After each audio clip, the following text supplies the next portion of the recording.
Los recientes microsismos generados por las fallas que se han conocido en Plateros Mixcoac generan preocupación entre los habitantes de la Ciudad de México. Dicen expertos que es muy poco probable que esta falla geológica origine un sismo de magnitud mayor a los 5 grados debido a que las placas en fricción en la Ciudad de México son de un tamaño menor a la placa de Cocos, la que choca con la placa de Norteamérica y causa movimientos más fuertes. Pero para saber qué son los microsismos, cómo se producen y cuáles son los riesgos de los temblores con epicentro en la Ciudad de México, esta noche me acompaña el doctor Pedro Vera. Él es investigador del Instituto Politécnico Nacional y experto en el tema. Quédese con nosotros esta noche, les aseguro que el programa va a estar muy bueno. Esto es Frente a Frente, periodismo con responsabilidad. Comenzamos.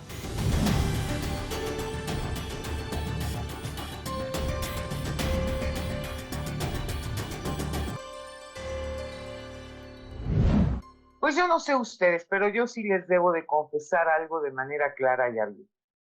Si hay algún sonido que a mí en lo particular de verdad me pone muy mal, me provoca un miedo, un pánico terrible, es el sonido que se emiten con las alertas. ¿Por qué? Porque vienen a mi memoria, por supuesto, los terremotos que se han vivido en la Ciudad de México, como fue el de 1985, como fue el del 2017, y que pudimos ver, constatar. A mí en lo personal, pues yo estaba en el 85 en un departamento de un edificio de 4 pisos, ahí en la zona rosa, y de repente empiezo a sentir que me mueven la cama. Y dije, ay, qué raro, pues estoy sola. Me asomo por la ventana y frente a mí, en mis narices, se desplomó un edificio. Lo que yo pensé en ese momento fue, hasta aquí llegué. Y son recuerdos que se agolpan en la memoria de todos aquellos que tuvimos la desgracia de vivir este tipo de experiencias. Pues hoy vamos a hablar justamente de este tema porque hace unos cuantos días en la madrugada, la mañana, tipo 6 y pico de la mañana, se sintieron dos sismos. Yo lo sentí de manera particular como si fueran dos sismos trepidatorios, no fueron sismos fuertes, y eso hay que decirlo, ¿no? Pero sí, evidentemente sí se sintieron. Y por el otro lado, pues también hubo otro tercer sismo que pasó en el estado de Guerrero, de acuerdo a lo que dijeron posteriormente. Soltaron las alarmas, salimos todo el mundo fuera de las casas, pero no se sintió ningún temblor. Entonces, ante esta situación que estamos viviendo en México con estos microsismos, pues no dejan de provocar una gran preocupación. Muy buenas noches, doctor. ¿Qué tal? Muy buenas noches. Pues sí, efectivamente es preocupante en el sentido de que se llegan recuerdos siempre, ¿no? De los eventos que de alguna manera nos tocó experimentar también. Hay que recordar que una parte de la población que ahora está expuesta a este tipo de fenómenos naturales, para el momento en que tuvimos estos eventos grandes, salvo el del 2017, que también ha sido pues bastante fuerte el contabilizarlo, algunos miembros de nuestra población experimentaban por primera vez un sismo fuerte. Nadie que en ese momento tuviese menos de 32 años había tenido más o menos esa oportunidad o esta experiencia más que oportunidad de haber sentido un sismo de gran magnitud. Lógico, en su imaginario no estaba y desde Claro. luego ha sido una experiencia impactante. En este sentido, ahora la frecuencia con lo que estamos experimentando de estos sismos que han ocurrido siempre, vamos a comentarlo así. Y sin embargo, hoy nos enteramos cada vez más de lo que ocurre. Tenemos un sistemas de comunicación todavía muchísimo más abiertos, más eficientes. Nos enteramos muy Inmediato. rápido de lo que sucede.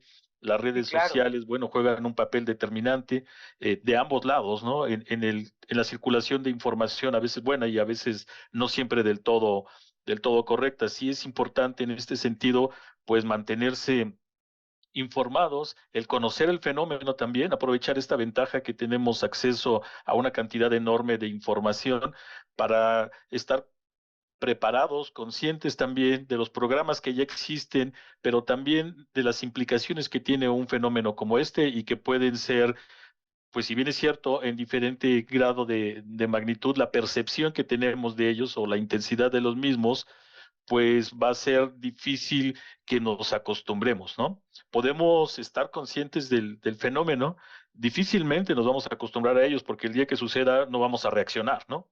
Algo importante que ya comenta pues es esa incertidumbre, el del no conocer el- los factores que intervienen, lo que provoca el temor.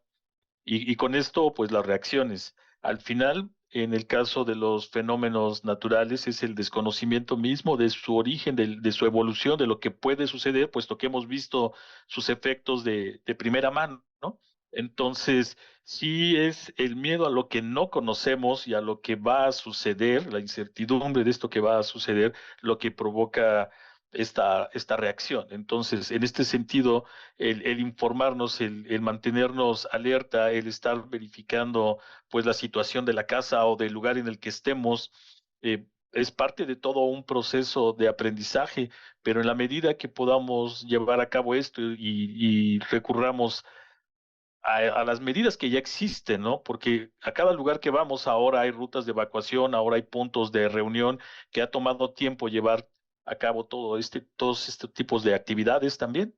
Y, y la concientización de lo que puede suceder. Entonces, podemos tomar esta información para ir enriqueciendo y de alguna manera atenuando nuestra respuesta, enriqueciendo en el sentido de que al tener mayor información, el desconocimiento y la incertidumbre se vuelven menores. Entonces, no es que lo vamos a detener, eso es desde luego un fenómeno Imposible. natural. Entonces, hay que aprender a convivir, sí, pero a reaccionar mejor sería como la clave. Ahora, aquí hay una gran pregunta porque escuchamos todo tipo de información, doctor, y creo que vale la pena puntualizar esta información. Por ejemplo, hay muchas personas que llegan y dicen, si está temblando, no te subas a un elevador. Y hay otras que llegan y dicen, si está temblando, no utilices la escalera, ni siquiera la de servicio. Bueno, entonces, ¿qué hago si yo estoy arriba de un edificio, estoy en un piso, qué sé yo, 8 o 10, y que desde luego conforme sea más alto el edificio, se siente mucho más el temblor, ¿no? Ujú, Es sí. decir, ¿cómo puedo yo bajar toda esos pisos sin exponerme a que se llegue a caer, por ejemplo, un, este, una escalera o que se vaya a caer un elevador? Claro, es muy difícil, si no es que imposible en el tiempo que existe para poder reaccionar desde el momento en que suena la alerta, ¿no? Hay dentro de los protocolos, y a eso me refería con la información que hay que circular y que hay que manejar también y estar consciente de esos, en cada lugar en el que estamos es saber en qué piso estoy, cuáles son aquí los puntos de reunión y cuáles son las zonas seguras, también de dónde tengo que alejarme, etcétera. El uso de las escaleras y del elevador, como bien comentaba, pues al final el elevador es un dispositivo mecánico que puede fallar como resultado del movimiento o la energía eléctrica también, Claro. etcétera. Entonces, eh, el protocolo o los protocolos dictan que si está uno en un tercer piso, pues lo más recomendable sería ya no bajar, ¿no? Aunque pues a veces los entre cada uno de los pisos pueden ser de mayor o menor tamaño. Lo más recomendable es no bajar porque al final de cuentas le va a tocar el movimiento en las escaleras. Entonces, corre más peligro estando en un lugar poco seguro estructuralmente, llamémosle así, que en los sitios que ya se han designado de forma previa. O sea, es importante saber cuáles son los muros de contención, por llamarlo de alguna manera, ¿no? Para poder eh, pararse, porque dicen, párese debajo del quicio de una puerta, por ejemplo, ¿no? Yo recuerdo que eso lo escuchaba desde que yo era una niña y posteriormente hablaron de los muros de contención de una construcción, ya veces departamento, Ujú. casa, etcétera, etcétera. Pero sí, se sienten igual, o sea, la sensación sí es tremenda. Claro, esa no va a cambiar, ¿no? Aún, como bien comentaba, aún cuando no sintamos el sismo o no llegue su efecto aquí, la respuesta ahí está y la reacción como resultado, pues también la vamos a experimentar. Entonces, en función de esto es mantenernos informados. Sí, han ido cambiando algunas cosas. Periódicamente en las construcciones, pues han modificado algunas de las reglas que se tenían de manera previa y pues estos reglamentos y protocolos se van ajustando también dependiendo de la manifestación eventualmente y de lo que se va observando, ¿no? En la medida en que se van conociendo de mejor forma este tipo de fenómenos.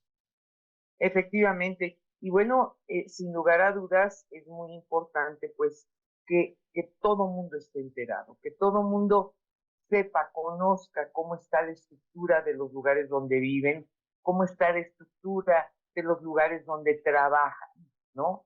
Es Ujú. decir, procurar en todo momento, doctor, buscar la forma de poder estar en un área pues lo más segura posible, porque los temblores y por desgracia también los terremotos, pues es algo que sabemos, la naturaleza no tiene palabra de honor, ¿no? Pues sí, efectivamente. Tenemos que reconocer que los fenómenos naturales, como bien decía, resultado de los procesos que ocurren tanto en la superficie y al interior del planeta, pues no tienen un patrón a seguir. La naturaleza, como bien dice, no tiene palabra, pero algo que sí tiene es muy buena memoria. Y si un fenómeno ocurre, se presenta de forma imprevista, pues va a volver a ocurrir, muy probablemente, pero si ha ocurrido ya de forma previa y vuelve a ocurrir, seguramente volverá a suceder. Y entonces debemos estar preparados. Aquí el problema es que no sabemos cuándo ni con qué características.